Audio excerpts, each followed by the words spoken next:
क्या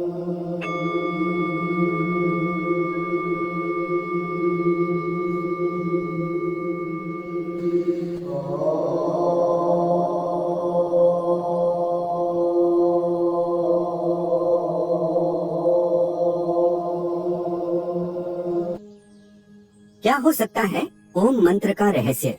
हमें यह तो पता ही है कि ओम मंत्र के उच्चारण से मन को शांति मिलती है और सकारात्मकता बढ़ती है। परंतु क्या इसके अतिरिक्त भी ओम मंत्र का कोई गूढ़ रहस्य है? ओम का रहस्य जानने से तुम्हें ब्रह्मांड के सीक्रेट कोड 369 में से 3 नंबर वाली पहली चाबी मिल जाएगी, जिससे आप सबसे बड़े खजाने के सभी ताले खोल सकते हैं और संसार में सबसे अमीर व्यक्ति भी बन सकते हो। और साथ में यह भी जान सकते हो कि आत्मा क्या है, मोक्ष क्या है, ब्रह्मा क्या है, तुम संसार में क्यों आए हो और तुम्हारा उद्देश्य क्या है। और अगर तुमने ओम के रहस्य को नहीं जाना तो तुम्हारे पास अरबों खरबों रुपए होने के बावजूद भी तुम संसार के सबसे गरीब और भीखमंगे व्यक्ति ही रहोगे। और ओम मंत्र का यह रहस्य तुम वेदों और उपनिषदों से प्राप्त कर सकते हो, लेकिन अगर तुम्हारे पास इतना समय नहीं है कि तुम इनका अध्ययन कर सको, तो आपको हमारी इस प्रस्तुति को अंत तक एकाग्रचित्त होकर जरूर देखना चाहिए। ओम सनातन धर्म का प्रतीक है और यह शिव का भी प्रतीक है। ओम एक ऐसी ध्वनि या मंत्र है जो अनगिनत रहस्य को अपने अंदर समेटे हुए है।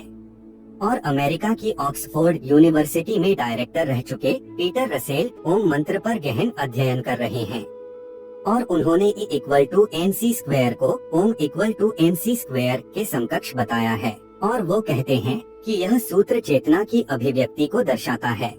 ओम ही ब्रह्मांड की एक ऐसी ऊर्जा है जिससे यह ब्रह्मांड बना है। यूनाइटेड स्टेट में अलग अलग जगह पर रिसर्च चल रहा है कि ओम की ध्वनि का हमारे शरीर पर क्या असर पड़ता है।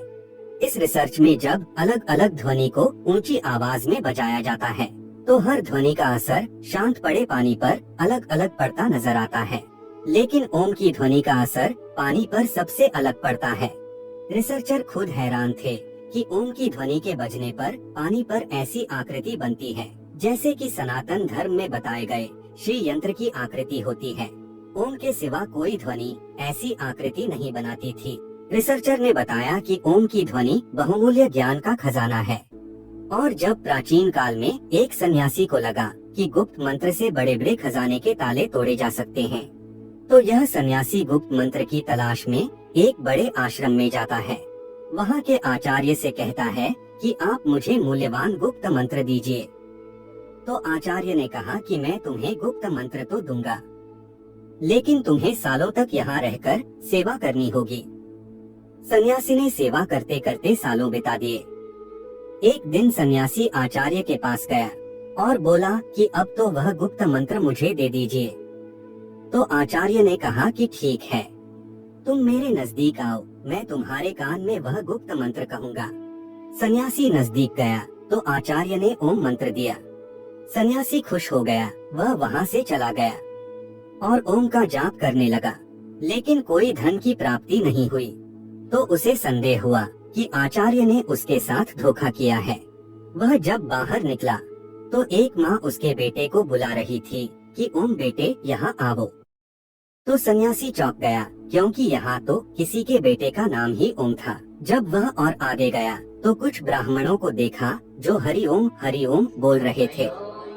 सन्यासी ने कहा, अच्छा, यहाँ भी ओम बोला जा रहा है। सन्यासी रास्ते में और आगे बढ़ा तो कुछ विद्यार्थियों को ओम शांति ही बोलते हुए सुना। तो सन्यासी कहने लगा, कहीं आगे ओम बोला जा रहा है तो कहीं वाक्य के पीछे ओम बोला जा रहा है। इस ओम मंत्र को तो सभी जानते हैं, तो यह ओम का मंत्र कैसे गुप्त मंत्र हो सकता है? निश्चित ही मेरे साथ धोखा हुआ है।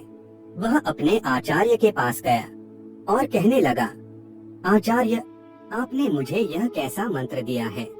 इसे तो हर कोई जानता है, तो फिर यह कैसे गुप्त मंत्र हो सकता है? आप मुझे कोई दूसरा गुप्त मंत्र दीजिए जिससे मुझे खजाने की प्राप्ति हो।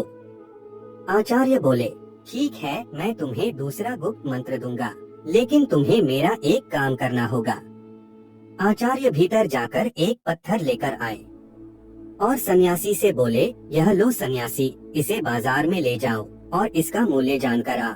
याद रहे, इस पत्थर को बेचना नहीं है। सन्यासी पत्थर को लेकर बाजार में गया और सब्जी वाले को दिखाया। सब्जी वाला बोला, यह तो मेरे बाट के बराबर है, मैं उसके बदले में तुम्हें सेर बैंगन के सिवा कुछ नहीं दे सकता। सन्यासी उस पत्थर को लेकर फिर कपड़े वाले के पास गया तो कपड़े वाला बोला, क्या हमें उल्लू समझा है? पत्थर बेचकर हमें ठगना चाहते हो? चलो चलो यहाँ से। सन्यासी पत्थर को लेकर पूरे बाजार में फिरता रहा, लेकिन किसी ने उसका मूल्य नहीं बताया और किसी ने उसको मुफ्त में भी नहीं लेना चाहा। फिर सन्यासी उस पत्थर को लेकर एक जौहरी की दुकान पर गया। जौहरी ने उस पत्थर को देखा और बोला, कहाँ से मिला तुम्हें इतना कीमती रत्न? यह तो बहुत ही मूल्यवान रत्न है। मेरे पास तो इतना धन ही नहीं है कि मैं यह रत्न खरीद सकूं, और पूरे राज्य में शायद ही कोई ऐसा होगा जो इसे खरीद सकेगा। सन्यासी उस पत्थर को लेकर अपने आचार्य के पास वापस आया और आचार्य से कहने लगा, आचार्य, जौहरी इसे मूल्यवान बता रहा था और दूसरों के लिए यह एक पत्थर मात्र था।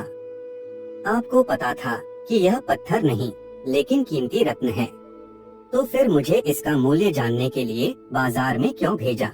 तो आचार्य कहने लगे, ताकि तुम ओम का मूल्य जान सको। जैसे इस पत्थर का मूल्य हर कोई नहीं जान सका, यानी इसका मूल्य गुप्त है, हर कोई नहीं आंक सकता, केवल पारखी आंखें ही पहचान सकी कि यह पत्थर नहीं रत्न है।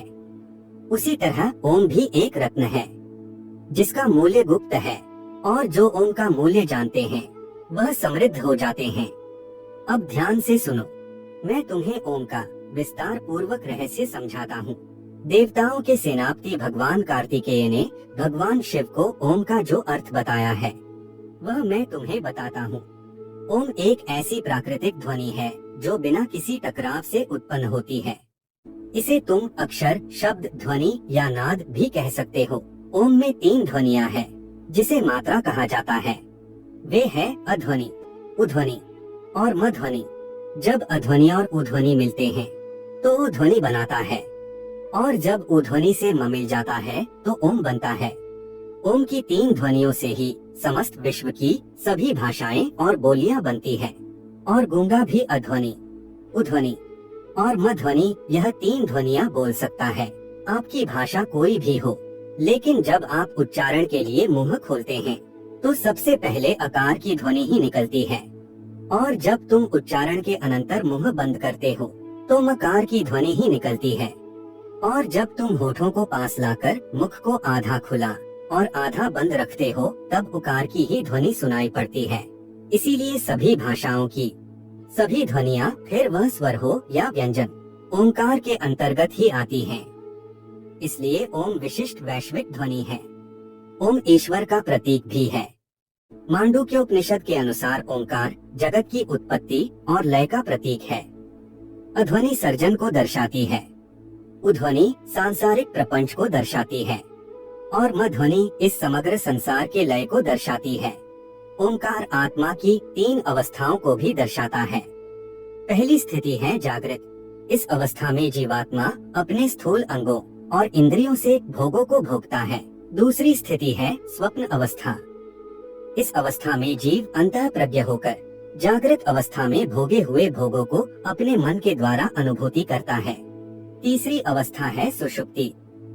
इस स्थिति में जीवात्मा आनंदमय ज्ञान स्वरूप हो जाती है और ज्ञान से परमानंद को प्राप्त करती है, और इन तीनों अवस्था के बाद आत्मा ब्रह्मलीन हो जाती है। इस अवस्था में आने के बाद आत्मा अद्वैत शिव ही शिव रह जाती है। अब उसे जीव जगत और ब्रह्म के भेद का प्रपंच नहीं रहता, और उसे अनाहत नाद ओम सुनाई देता है। अनाहत नाद कोई ध्वनि नहीं है, लेकिन अनाहत एक अनुभूति है जिसमें आत्मा कहती है कि अहम ब्रह्मास्मि, शिवोहम, मैं ही ब्रह्म हूँ, मैं ही शिव हूँ, मैं ओंकार हूँ, मैंने ही जगत के रूप में अपना विस्तार किया है, मैं ही शेर हूँ जो मेरे ही हिरण रूप को मारने जा रहा हूँ, मैंने ही अपने पुत्र के रूप में जन्म लिया है, और मैं ही मेरे माता पिता के रूप में जन्म ले चुका हूँ। इस संसार में केवल मैं ही हूँ, मेरे सिवा कोई नहीं है, बोलने वाला भी मैं ही हूँ, और सुनने वाला भी मैं ही हूँ। सांप बनकर मैं ही अपने आप को डसने जा रहा हूँ और मैं ही उससे बचने के लिए दौड़ रहा हूँ। इस ओमकार के रहस्य को जान लेने के बाद सोना, चांदी, रुपए, पैसे सब मिट्टी लगने लगता है, क्योंकि यह सब भौतिक पदार्थ वास्तव में मेरा ही स्थूल रूप है। मैं तो इतना अमीर हूँ कि यह घर, यह जमीन, यह पृथ्वी, यह तारामंडल ही नहीं, पूरा ब्रह्मांड ही मेरा है। और ऐसे कितने ब्रह्मांड होंगे जो मेरे ही अंग है। तो मेरे जितना अमीर कौन हो सकता है जब मुझे इतना बड़ा खजाना मिल रहा है। मैं क्यों इन किलो 100 किलो सोना, चांदी और रुपए पैसे के पीछे भागूं? और इस खजाने को खोलने के लिए मैंने 3 नंबर की चाबी दी है। ओंकार, जो अब मैं तुम्हें बताता हूँ। मूल नैसर्गिक ध्वनियाँ 3 है। अध्वनि, उध्वनि और मध्वनि। नैसर्गिक रंग 3 है, लाल, पीला और नीला। प्रकृति के मूल लक्षण 3 है, नाम, रूप और गुण। शरीर की तासीर 3 है, कफ, पित्त और वायु। ब्रह्मांड की स्थितियाँ 3 है, उत्पत्ति, पालन और प्रलय। और उनके देवता भी 3 है, ब्रह्मा, विष्णु और महेश। पदार्थ के मूल तत्व 3 है, न्यूट्रॉन, प्रोटॉन और इलेक्ट्रॉन। पहले आयाम 3 है, लंबाई, चौड़ाई और गहराई।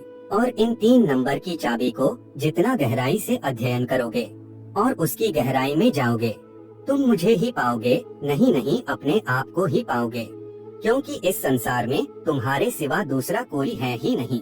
तो मित्रों, यह प्रस्तुति आपको पसंद आई है तो प्रस्तुति को लाइक करें और ऐसी ही ज्ञानवर्धक जानकारी के लिए आप हमारी चैनल धर्म लोक को सब्सक्राइब जरूर करें और कमेंट में ओंकार लिखना ना भूलें। धन्यवाद।